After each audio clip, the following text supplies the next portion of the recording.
Di Pulau Sumatera, terdapat perkebunan sawit yang dulunya dikuasai oleh kolonial Belanda, namun kini telah diambil alih oleh pemerintah daerah setempat. Di tengah perkebunan sawit itu, terdapat sebuah bangunan tua yang menjadi simbol betapa kejamnya kolonial Belanda pada masa itu.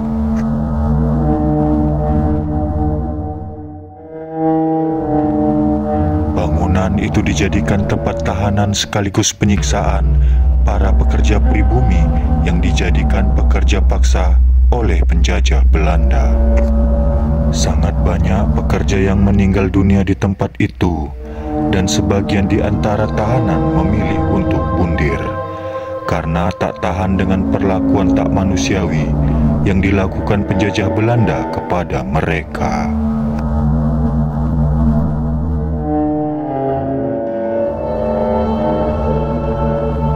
Namun pada tahun 1945, Indonesia dinyatakan merdeka dan perkebunan itu pun diambil alih oleh pemerintah.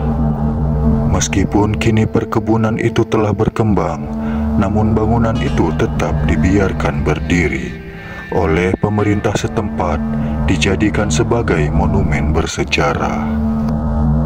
Akan tetapi, sejarah-sejarah kelam yang pernah terjadi melahirkan misteri baru di tengah masyarakat. Bangunan itu dikenal angker oleh masyarakat karena hal-hal gaib yang terdapat di dalamnya. Seperti kesaksian yang disampaikan salah seorang pekerja perkebunan itu yang bernama Ucok. Ucok yang bertugas sebagai penjaga keamanan kebun mengaku sering mengalami hal-hal mistis.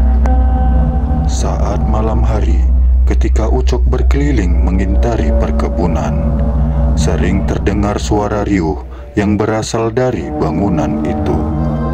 Suara yang terdengar seperti rintihan dan raungan minta tolong sangat jelas terdengar memecah heningnya malam. Banyak bayangan-bayangan hitam seakan menandakan ada kehidupan di ruangan tersebut.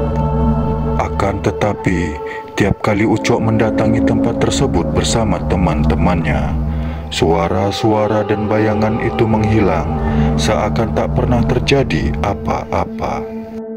Ucok hanya menemukan sebuah kata yang tertulis di dinding, yaitu kata tolong.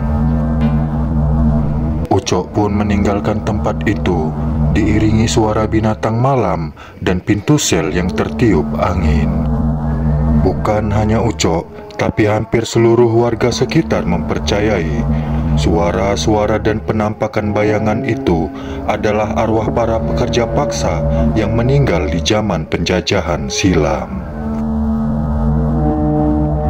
Saksi lainnya juga menyebutkan kalau para pekerja perkebunan itu sering kesurupan saat bekerja.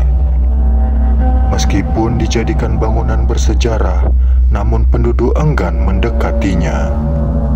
Bangunan itu pun bertahun-tahun dibiarkan terbengkalai dengan sejumlah misterinya. Dari cerita ini kita belajar betapa pentingnya menghormati sebuah sejarah, karena banyak pengorbanan orang-orang terdahulu demi apa yang kita nikmati saat ini. Jangan lupa subscribe channel ini agar tidak ketinggalan cerita misteri berikutnya.